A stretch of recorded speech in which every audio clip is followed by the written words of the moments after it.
My name is Ronnie Michael, certified public accountant, and this is the Personal Finance Playbook. Improve your finances, improve your life. The title of today's episode is The Real Stock Market Bubble: Why You Need to Get in the Game. When people talk about a stock market bubble, they usually mean that stock prices are too high and a crash is coming.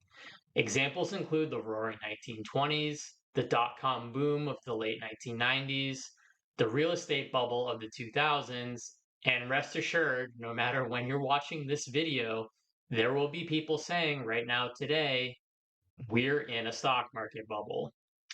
But I think there's a different kind of bubble we should be talking about. It's an ownership bubble. The stock market is becoming increasingly top heavy, where a relatively small group of people own the vast majority of stocks. While record numbers of Americans participate in the stock market, the concentration of ownership is alarming.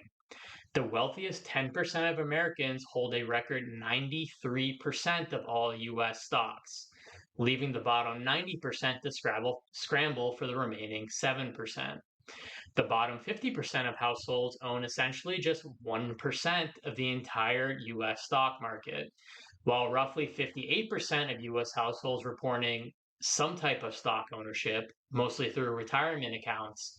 Many are barely in the game with small balances, and millions more are still left on the sidelines entirely.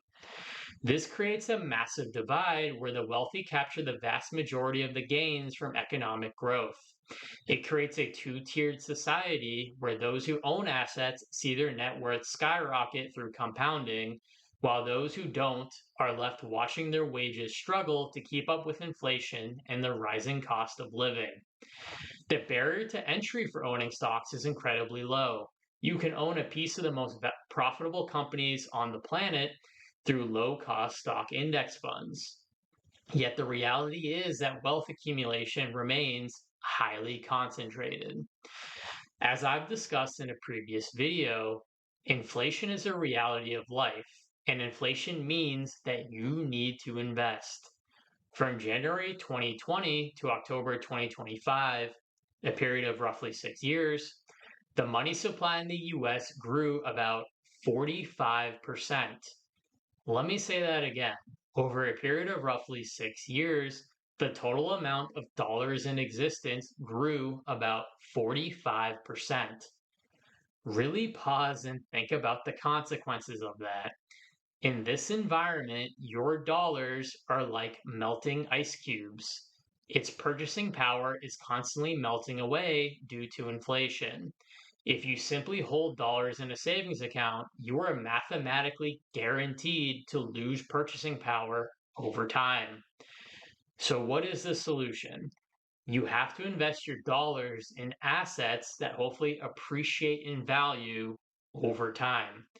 Stocks are probably the best asset to own for everyday people for three main reasons. One, stocks have a long track record of performing well and outpacing inflation.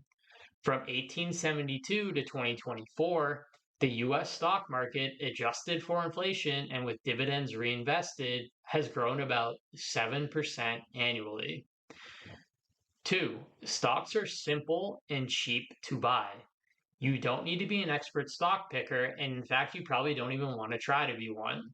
The beauty of index funds is that they allow you to own the entire haystack, so to speak.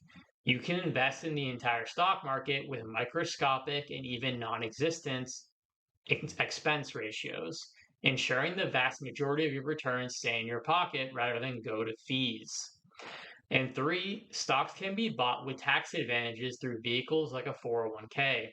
These accounts allow you to invest pre tax dollars to grow your investments tax free, supercharging your returns. The difference between investing in a taxable account, like a normal brokerage account, and a tax advantaged account, like a 401k, can be enormous over the course of a 40-year working career. We live in a world of inflation, which doesn't appear to be stopping anytime soon. Accordingly, you must adapt.